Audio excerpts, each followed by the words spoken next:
ओम सर्वेभ्यो नमो नमः।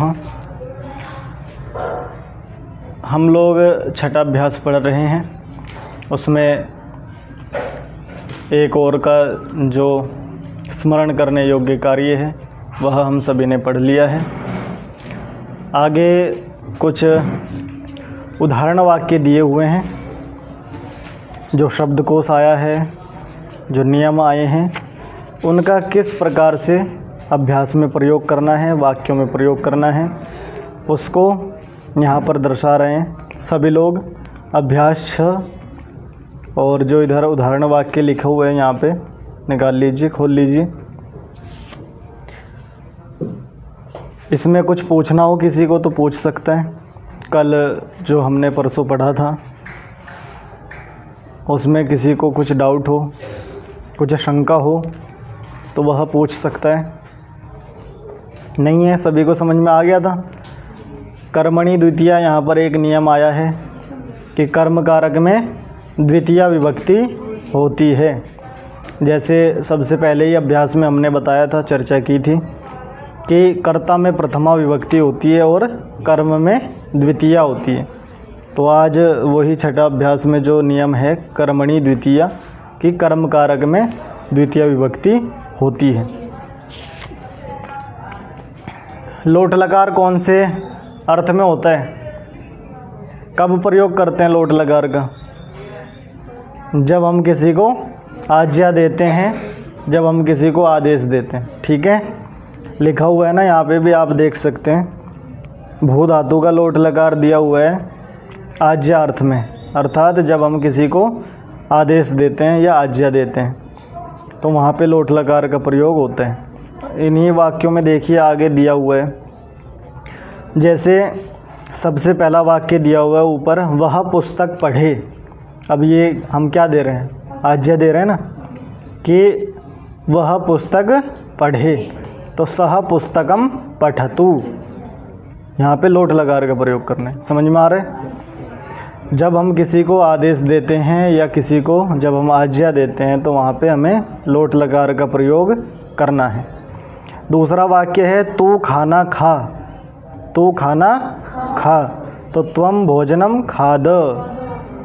तीसरा वाक्य है मैं गाँव जाऊँ, अपने आप को भी आज्ञा दे रहे हैं कि मैं गाँव जाऊँ, कि मैं गाँव जाऊँ, तो अहम ग्रामम गच्छानी, गच्छानी, जैसे भवानी वैसे ही गच्छानी। ठीक है, बताया था ना अभी तक सारे जितनी भी धातुएं आई हैं वो सारी की सारी भू के तुल्य ही अभी चल रही हैं। तो जैसे भू धातु का भवानी बनता है उत्तम पुरुष एक वचन में, वैसे ही गम धातु का गच्छानी, पठ धातु का पठानी, इस प्रकार से सारे रूप बनेंगे। समझ में आ गया? आगे चौथा वाक्य, गांव के दोनों ओर जल है। अब आया था ना दोनों ओर की संस्कृत क्या आई है, अभितः या फिर उभयतः, दो आई है ना। कौन सी विभक्ति का प्रयोग होता है? अभितः उभयतः के साथ में कौन सी विभक्ति का प्रयोग होता है? नीचे लिखा हुआ था ना सबसे लास्ट, नियम नंबर 12, तो द्वितीया विभक्ति होती है। तो ग्रामम अभितः या फिर उभयतः वा, ये जो वा है ना, वा का मतलब संस्कृत में मतलब हिंदी में जो इसका अर्थ है वो है या। जहाँ हम हिंदी में या का प्रयोग करते हैं वहाँ संस्कृत में वा का प्रयोग करते हैं। तो ग्रामम अभितः या फिर उभयतः वा, ये जो वा है ना, वा का मतलब संस्कृत में मतलब हिंदी में जो इसका अर्थ है वो है या। जहाँ हम हिंदी में या का प्रयोग करते हैं वहाँ संस्कृत में वा का प्रयोग करते हैं। जैसे बोलते हैं ना, या तो या फिर या। समझ में आया? मतलब कोई एक वस्तु है ये या फिर ये, तो या का जहाँ पे हम प्रयोग कर रहे हैं वहाँ संस्कृत में वा का प्रयोग होता है। समझ में आ रहा है? तो जैसे ग्रामम अभितः या फिर उभयतः जलम अस्ति, जल है। ठीक है, ग्रामम अभितः या फिर उभयतः, इनमें से एक कोई लगाना है आपको, या तो अभितः लगा लो या फिर उभयतः लगा लो। तो जलम अस्ति। आगे 5वां वाक्य है, विद्यालय के चारों ओर फूल हैं। तो विद्यालयम परितः, चारों ओर के लिए क्या आया था? परितः। सर्वतः, क्योंकि चारों ओर का मतलब सब ओर भी तो होगा ना, क्योंकि चारों तरफ मतलब सब तरफ। तो सर्वतः भी चारों ओर जहाँ बोलते हैं वहाँ सर्वतः का भी प्रयोग कर देते हैं, परितः का कर देते हैं। वाह मतलब या अथवा का प्रयोग करते हैं ना, अथवा ये या अथवा ये। पुष्पाणि सन्ति, विद्यालय के चारों ओर फूल हैं। आगे 6वां वाक्य है, सह विद्यालयम प्रति गच्छतु, वह विद्यालय की ओर जाए। यहाँ पे आज्ञा दे रहे हैं ना, क्योंकि गच्छतु किया है, लोट लकार का प्रयोग किया है, तो आपको क्या करना है? आदेशात्मक वाक्य बनाना है कि वह विद्यालय की ओर जाए। 7वां वाक्य, सह पृच्छतु, वह पूछे। त्वम लिख, तुम लिखो। आगे 9वां वाक्य, अहम पुष्पम धनम च इच्छानि, मैं फूल और धन चाहूँ। क्या चाहूँ? मैं फूल और धन चाहूँ। इसी प्रकार 10वां वाक्य, सत्यम वद, सत्य बोलो, सत्य बोलो। तो जब आज्ञा अर्थ में हम कोई भी वाक्य बनाएंगे तो वहाँ पे आपको लोट लकार का प्रयोग करना है, ठीक है। इसमें अब संस्कृत बनाओ जो नीचे दे रहे हैं, हिंदी में वाक्य दिए हुए हैं, इनकी आपको संस्कृत बनानी है। अभी जैसे पहला वाक्य है, यहीं पर बना के देख लेते हैं एक बार। वह पुस्तक पढ़े, तो सह पुस्तकम पठतु। दूसरा वाक्य, वह गांव जावे, तो सह ग्रामम गच्छतु। तीसरा वाक्य है, वह फल खावे, सह फलम खादतु। ये हमेशा ध्यान रखना है, जिस पुरुष का कर्ता होगा उसे पुरुष की क्रिया भी होगी, ठीक है, लगेगी। चौथा वाक्य है, वह पत्ते को छुए, तो सह पत्रम, पत्रम आया है ना, पत्ते के लिए और चिट्ठी के लिए, दोनों के लिए पत्रम शब्द आते हैं। तो सह पत्रम स्पृशतु, स्पृशतु, ये आपकी आई है ना धातु स्पर्श,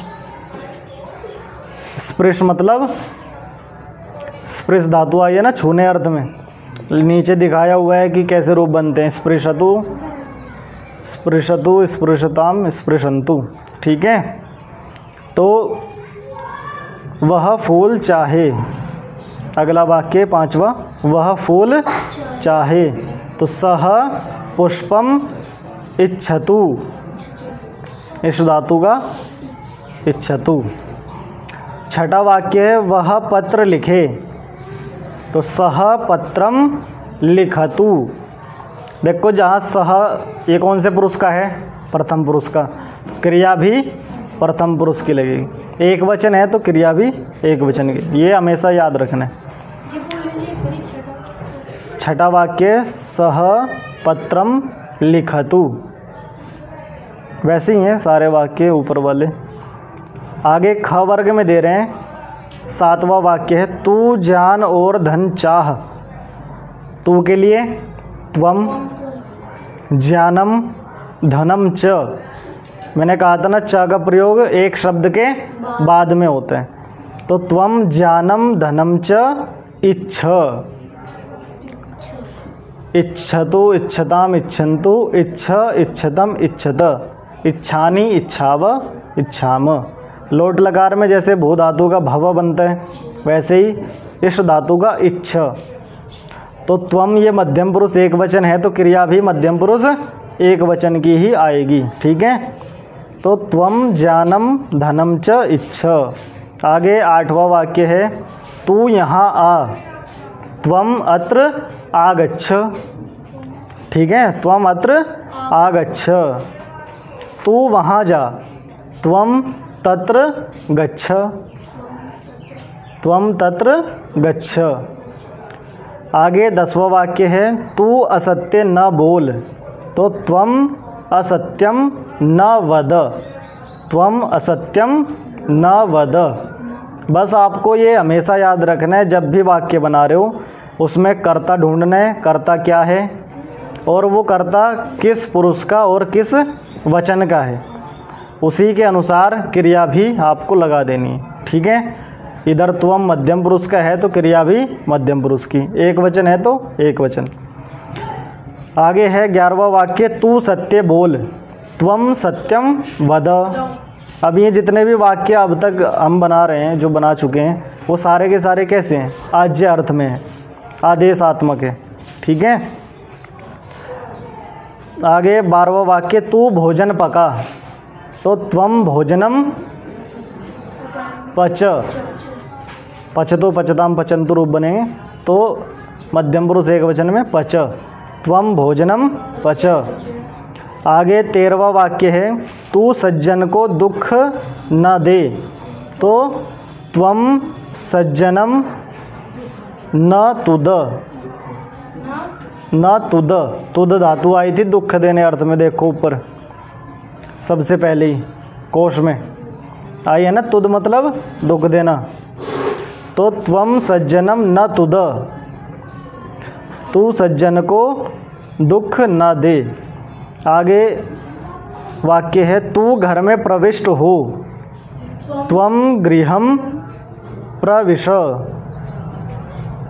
ठीक है, त्वम वैसे विष धातु आई है यहाँ, विष या फिर प्रविश दोनों धातु चलती है, दोनों ही धातुएं आपकी प्रवेश अर्थ में है, प्रवेश करना।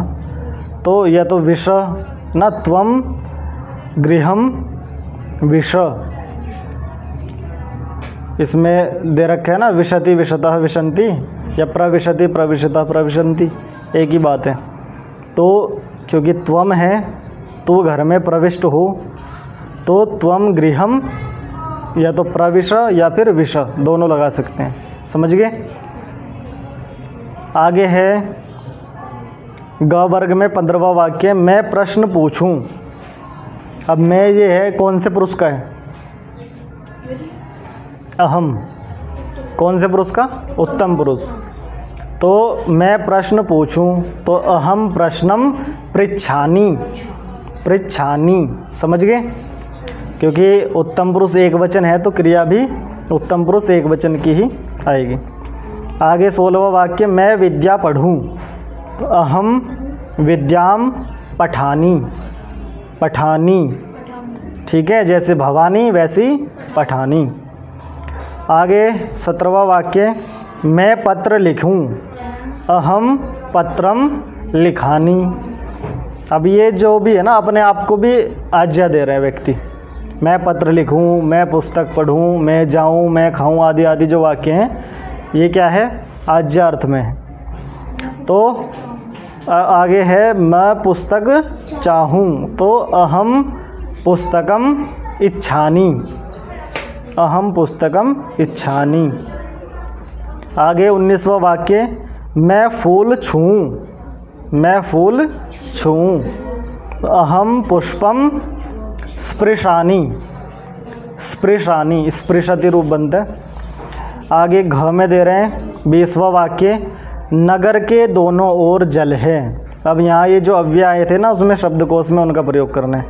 नगर के दोनों ओर जल है तो नगरम उभयतः या फिर अभितः, दोनों ओर की क्या आई है? या तो उभयतः या फिर अभितः। तो नगरम अभितः जलम अस्ति, नगरम अभितः जलम अस्ति। आगे 21वां वाक्य है गांव के चारों ओर वन हैं, चारों ओर के लिए परितः या फिर सर्वतः। तो ग्रामम परितः वनम अस्ति, गांव के चारों ओर वन हैं। आगे 22वां वाक्य है, घर की ओर जाओ। और के लिए क्या आया है? प्रति। क्या आया है? तो गृहं प्रति गच्छ। गृहं प्रति गच्छ, घर की ओर जाओ। आगे 23वां वाक्य है, दुर्जन को धिक्कार। तो धिक्कार के लिए क्या शब्द आए? धिक। धिक आया ना ऊपर। तो इनके साथ में जो भी अब तक प्रयोग किए हैं, ये नीचे अव्यय जो दिए हुए थे, नियम नंबर 12, इनके साथ में हमेशा द्वितीय विभक्ति होनी है। इसलिए जिसको धिक्कार होगा उसमें आपको द्वितीय करनी है। किसको धिक्कार है? दुर्जन को। तो दुर्जनम, ये द्वितीय विभक्ति होगी। दुर्जनम धिक, इसका मतलब क्या होगा? दुर्जन को धिक्कार। आगे अंतिम वाक्य है 24वां, विद्या के बिना ज्ञान नहीं होता है। अब बिना के लिए क्या शब्द आए संस्कृत में? विना। बिना के लिए विना। तो विद्याम बिना ज्ञानम न भवति। क्या? विद्याम बिना ज्ञानम न भवति। विद्या के बिना ज्ञान नहीं होता है। सभी को स्पष्ट हो गए दोनों? ऊपर उदाहरण वाक्य भी और नीचे ये जो हिंदी में हमने अभी बनाए हैं ये वाले वाक्य। कल ये आपको नोटबुक में करके लेके आने। और मैंने पहले भी कहा है कि एक बार बनाने से पहले, कॉपी में बनाने से पहले आपको ये इधर वाला जो भी पेज है पूरा का पूरा याद करना होता है।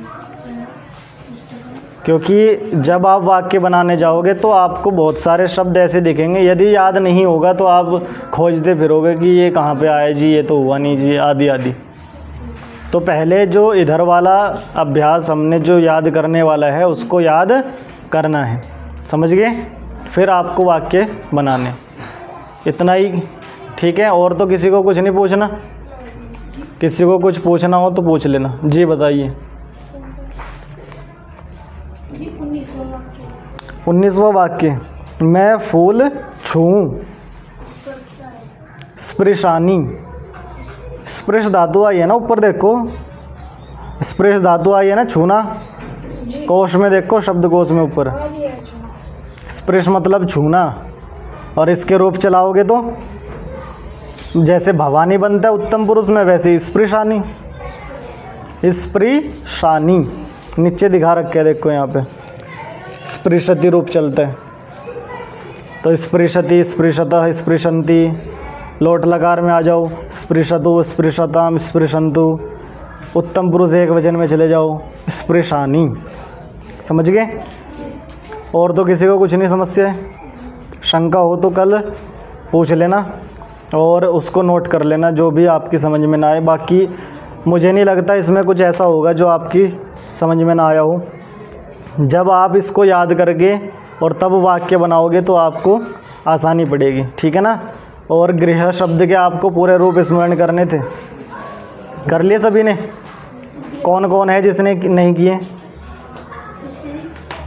गृह शब्द के और राम शब्द के भी। चलिए ठीक है, आज के लिए इतना ही। ओम।